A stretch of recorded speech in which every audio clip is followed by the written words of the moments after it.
پاکستان میں ایک واقعہ پیش آیا سندھ میں، جس کی طرف آپ نے اشارہ کیا کہ وہاں سے 2 لڑکیاں سندھ کے گاؤں سے، انہوں نے 22 مارچ کو وہ میڈیا کے سامنے آئی، انہوں نے اسلام قبول کیا، شادیاں کی. اس واقعے کو جو ہے میڈیا میں عجب سے کیری کیا گیا، اس کو کہا کہ بچیاں اغوا کی گئی ہیں، اور وہاں پہ جی ہمارے پولیٹیشین سب بولے اس پہ جی اغوا کی گئی بچوں کو، اس کی تحقیق نہیں کی گئی. ایسے واقعات پیش آتے ہیں.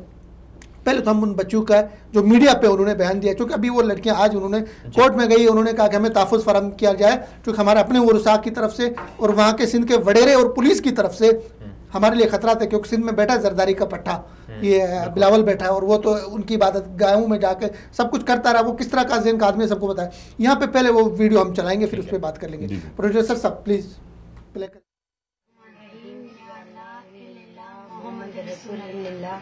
ہم اپنی مرضی سے مسلمان ہوئے، ہم اپنی مرضی سے شادی کی، ہم نے شادی کر لی. آپ اپنے فیصلے پہ خوش ہیں؟ مطمئن ہے اسلام قبول کر کے؟ کوئی زور زبردستی تو نہیں ہے کسی نے؟ اچھا، یہ آپ نے دیکھا کہ ان کی ایک چھوٹی سی ویڈیو آئی، ایک کا نام روینہ ہے، ایک کا نام رینا ہے. یہ اپنے وہاں کے سندھ کے شہر ڈھرکی سے بہرحال غائب ہو گئی تھی اچانک.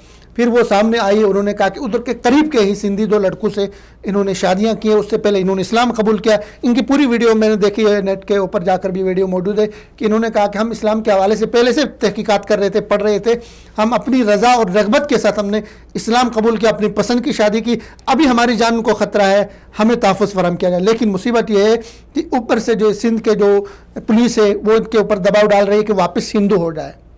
وڈیرے واپس دباؤ ڈال رہے ہیں کہ جی پاکستان کی بدنامی. بھئی پاکستان اسلام کے نام پہ بنا ہے، پاکستان میں کوئی اسلام قبول کرے گا اس کے لیے اس طرح کی قدغنیں، یہ کیسے کیا ہو رہا ہے؟ فردوس صاحب، پاکستان اور جو حکمران اس وقت ہمارے اوپر بیٹھے ہوئے ہیں ان کے لیے انتہائی شرمناک بات ہے کہ پاکستان کو نیچا دکھانے کے لیے ہندوستان بھی پاکستان کے ان ایسے واقعات کو اچھال کر دنیا کے سامنے پاکستان کو بدنام کر رہا ہے. دوسری طرف سے پاکستان بھی ان کی حمایت کرنے کے لیے ایک طرح سے کھڑا ہوا. اگرچہ فواد چودھری نے سشما سوراج کو کہہ دیا کہ ہمارا اندرونی معاملہ ہے، اور وزیر اعظم نے بھی کہہ دیا کہ جبری تبدیلی مذہب پر نوٹس لیا جائے گا. بھائی کس چیز کا جبری مذہب تبدیلی ہوا ہے؟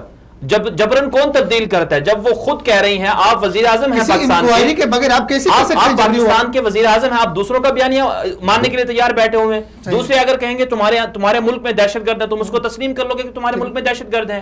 دوسرے اگر کہیں گے کہ تمہارے ملک میں اقلیتوں پر ظلم ہوتا ہے، تم اس کو بھی تسلیم کر لو گے. آپ وزیر اعظم پاکستان ہیں، آپ ٹویٹ میں کہہ رہے ہیں کہ ہم اس کا نوٹس لے رہے ہیں. اور فواد چودھری نے جسٹس وہ جو کاٹجو ہے اس کو ٹویٹ میں یہ کہا کہ ٹھیک ہے سر، ہم اس کی انویسٹیگیشن کر رہے ہیں. یعنی اس کا مطلب یہ ہوا کہ آپ تسلیم کر رہے ہیں کہ پاکستان کے اندر اقلیتوں پر ظلم ہوتا ہے. نہیں ہوتا بھائی، ظلم نہیں ہوتا. آپ نے کہاں سے یہ بات کر لی ہے؟ تو اس میں جو ہمارے حکمران ہیں شاید ان کو اسلام کا پتہ نہیں ہے، شاید ان کو اپنی اقدار کا پتہ نہیں ہے، اپنی روایات کا پتہ نہیں ہے.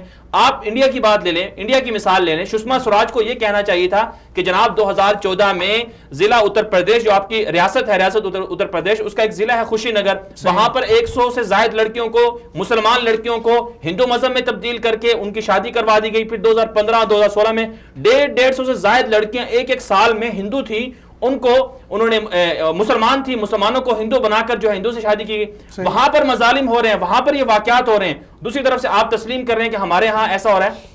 تو میں سمجھتا ہوں کہ سب سے پہلے تو ایک جو بات ہے وہ حکمرانوں کے لیے شرمناک بات ہے کہ انہوں نے اس بیرونی بیانیے کو تسلیم کیا. اور دوسرا یہ ہے جب وہ لڑکیاں خود اقرار کر رہی ہیں تو تم کیوں نہیں مان رہے ہو؟ یہاں پر ایک بات میں اور بھی کہنا چاہوں گا، وہ یہ ہے کہ اگر کوئی مسلمان لڑکی اپنے پسند کی شادی کرتی ہے یا گھر سے بھاگ جاتی ہے تو آپ کا پورا میڈیا، آپ کے پاکستان کے سارے چینل جو ہیں اس کی حمایت میں کھڑے ہو جاتے ہیں کہ جی یہ اس کے اپنی مرضی کا مسئلہ ہے، تم کون ہوتے بات کرنے والے؟ اس کی مرضی. اور پھر آپ کا کورٹ اور آپ کی عدالتیں ساری کی ساری جو ہیں اس کے ساتھ کھڑی ہو جاتی ہیں. اور یہاں ہندو لڑکیاں مسلمان ہوتی ہیں، باہر جاتی ہیں، نکلتی ہیں اور بیان دیتی ہیں کہ ہم نے اپنی مرضی سے اسلام قبول کیا، مرضی سے شادی کی، اور آپ اس کی مخالفت میں ان کو دوبارہ سے ہندو بنانے کے طرف ہو. یار یہ پاکستان اسلام کے نام پر بنا ہے، آپ کیوں اسلام اور نظر اسلام کو تباہ کرنے کے در پہ ہو؟ اقلیتوں کو ہم حقوق پورے دیتے ہیں لیکن اپنی مرضی سے، لا اکراہ فی الدین، دین میں کوئی اکراہ نہیں ہے. لیکن اگر کوئی اپنی مرضی سے مسلمان ہوتا ہے تو اسے مسلمان ہونے دو، تم کیوں ہندو بنا رہے ہو؟ تو